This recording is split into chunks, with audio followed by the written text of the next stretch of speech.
All right, listen, I have a very sad story. The black delegation should take this up immediately. Jay-Z has decided to partner with Target. Here's what I see when I look at this guy. He may or may not be a villain. He may or may not be some evil mastermind twirling a mustache backstage. I don't know.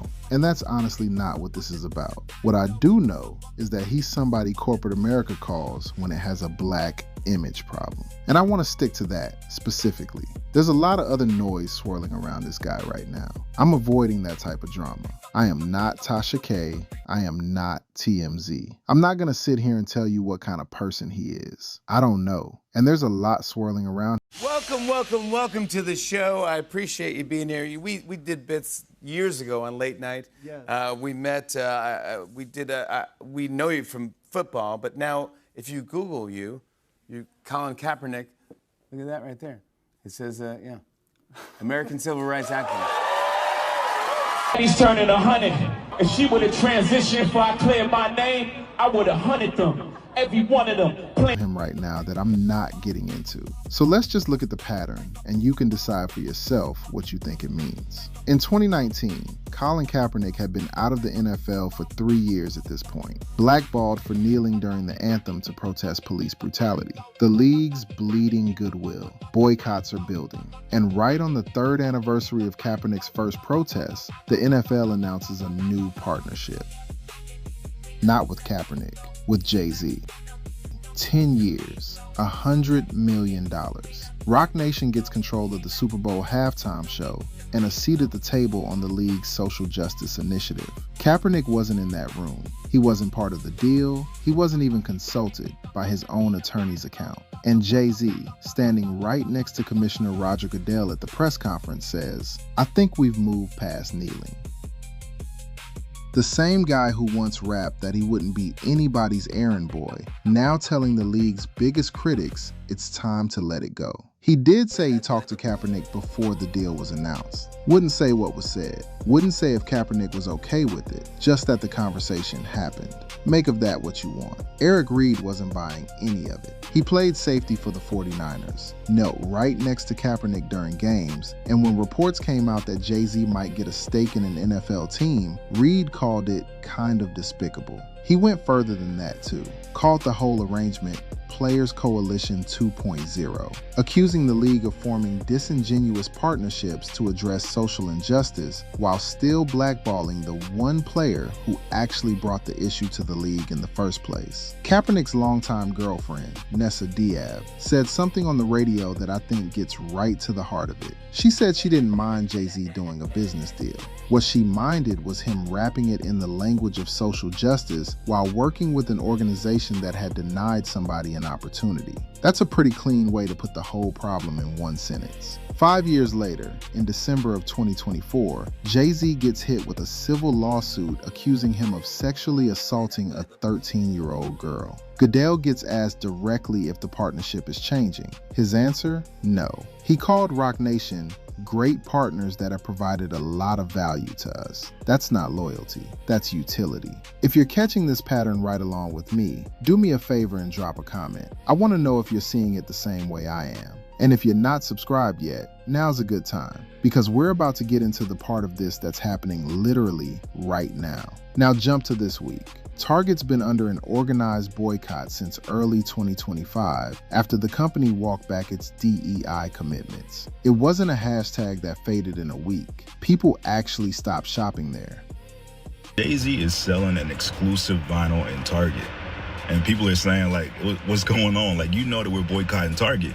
This is something we really care about. How could you do that? And my question is, what made you think that Jay-Z cared? I don't give a damn if Jay-Z bought Mars. I would not look at Jay-Z as a leader of any kind, for anything. I don't care what he puts in Target. That's not gonna make me go back.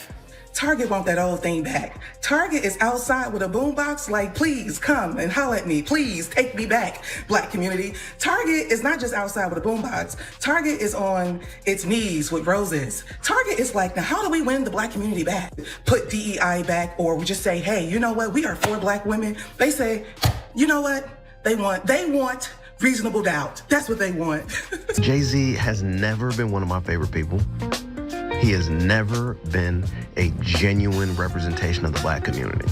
He always talking about this all black, he got albums after albums talking about black empowerment. But I'm from Brooklyn, okay? Jay-Z displaced tens, if not hundreds of thousands of Brooklynites, including people in my own family, because he did a deal to bring the Barclays Center there. Jay-Z, I see you, and I thought you got all that money so you could stand on your feet and not stay on your knees. And Beyonce, I see you too. And in the words of It the Sweet, get your ass down there and eat with your man. And I'm gonna say this with my whole chest. I don't respect what I see in y'all no more, because at some point it starts being business. It starts feeling like y'all standing in the middle of the same community that helped make y'all, making deals with the same system people are actively questioning. And I'm sick of acting like we not supposed to notice that. And what's really making us tired is feeling that every time the community tries to organize its frustration, it gets rerouted into a marketing opportunity for people like y'all. Every protest becomes a backdrop. Every stance becomes a moment. Every cultural wave becomes a product cycle. And people are looking around like, do our boundaries even fucking matter? The boycott had real, specific demands behind it too.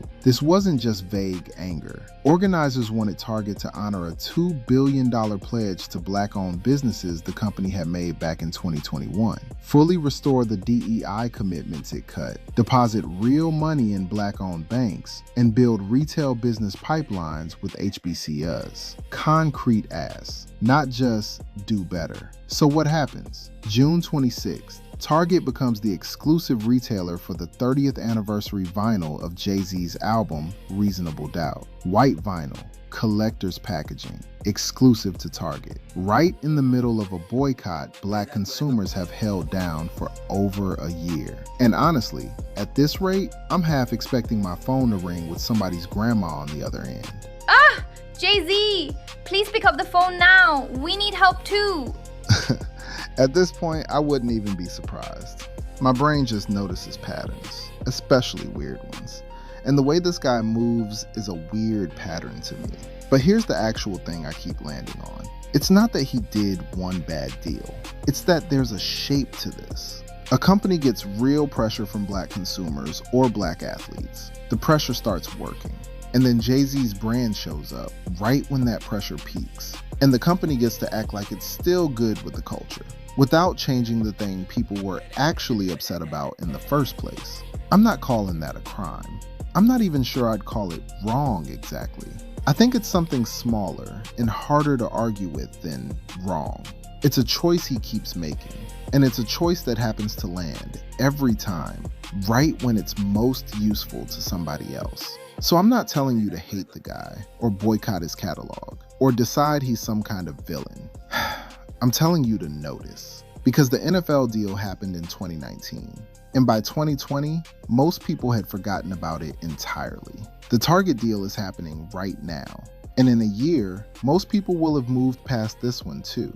That's exactly how it keeps working. Not because anybody's fooled forever, just because nobody's connecting deal to deal, year to year, company to company. So next time a company that's been catching heat from Black America suddenly rolls out a big, feel-good partnership with somebody we love, just ask who's calling who, and why now? Because once you know what to look for, you don't stop seeing it. If this connected some dots for you, hit like. It actually helps this reach more people. And subscribe if you want more of this kind of breakdown. I'll see you in the next one.